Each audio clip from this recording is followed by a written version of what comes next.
Hello, viewers, my dear friends, and my well wishers. Welcome to my channel, An Easy Step to English Grammar. And tonight's topic of discussion is vocabulary and phrases. And all the phrases begin with A. And don't you want to be fluent in English? Don't you want to speak and write English elegantly? Don't you want to speak and write English correctly? Yes, you will be able to do it. Try to enhance your vocabulary. Try to grasp some phrases and idioms so that you may express yourself aptly and instantly. However, I should not be lengthy in my introduction, and let me start. And my first phrase is aback. Aback. Aback means to take back to surprise or astonish. To take back to surprise or astonish. It is generally used in the passive sense. For example, I was taken aback when I heard the news that such a dull boy could obtain high marks in the examination. I was taken aback when I heard the news that I had been given the opportunity to study medicine, etc. I was taken aback.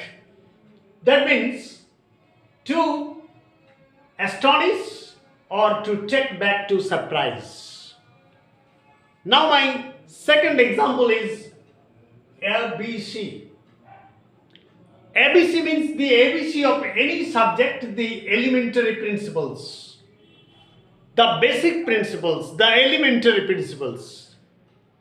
For example, I am asking my friend, how is it possible for you to be engaged in farming?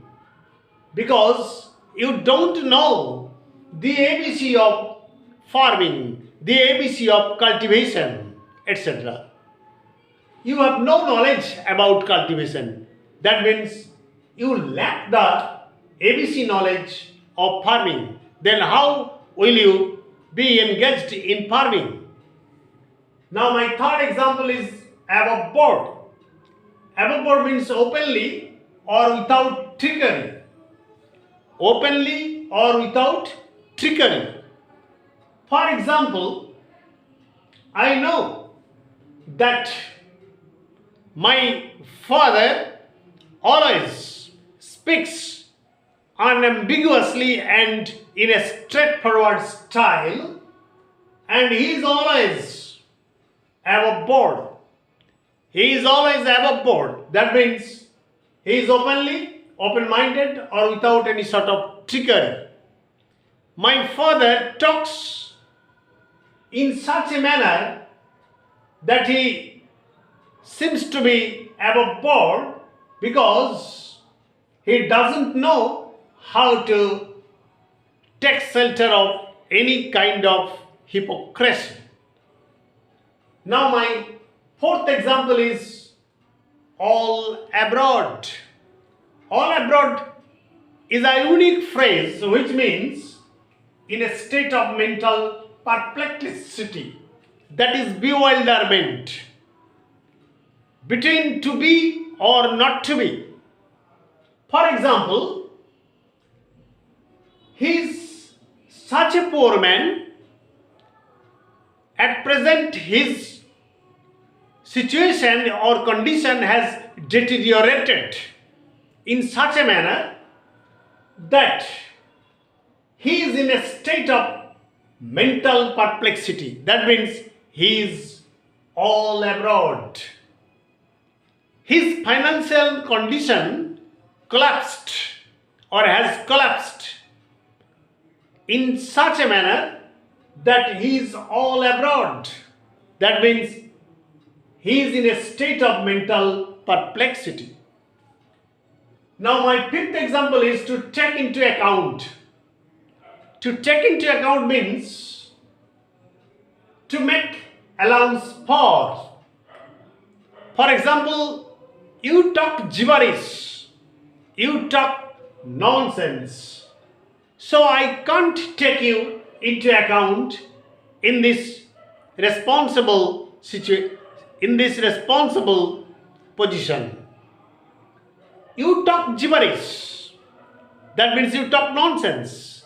So how is it possible for me to take you into account in such a responsible job?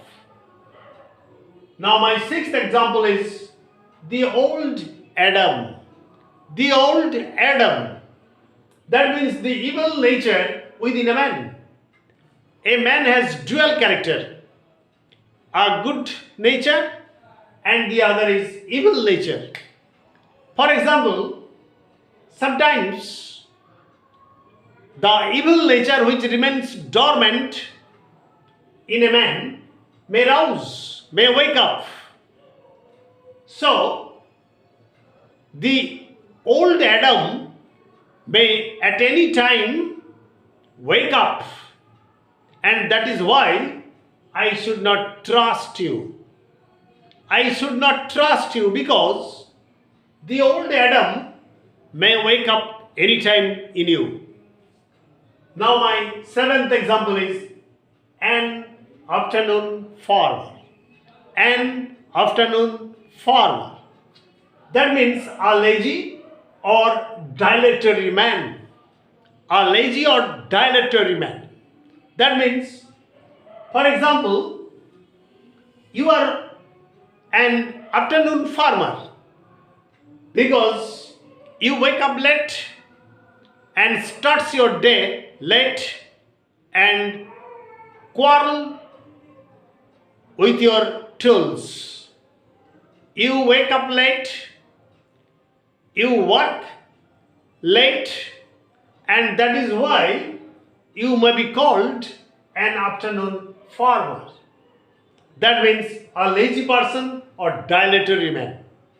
So, I have taken up 7 phrases which may be used in your daily life, in your daily conversation, and all these phrases, I firmly believe, will enhance your capability to speak English fluently, correctly, meticulously, and there will be no problem. And all these phrases should be used in your sentences while speaking or writing English. Be fluent, be courageous, be brave in speaking and writing. Grasp all these vocabularies, that is phrases that begin with A. Thanking all of you. Good night. Stay safe. Enjoy your festivals because it is the month of festival. It is the month of puja, and always be in jovial mood. Thanking all of you. Good night.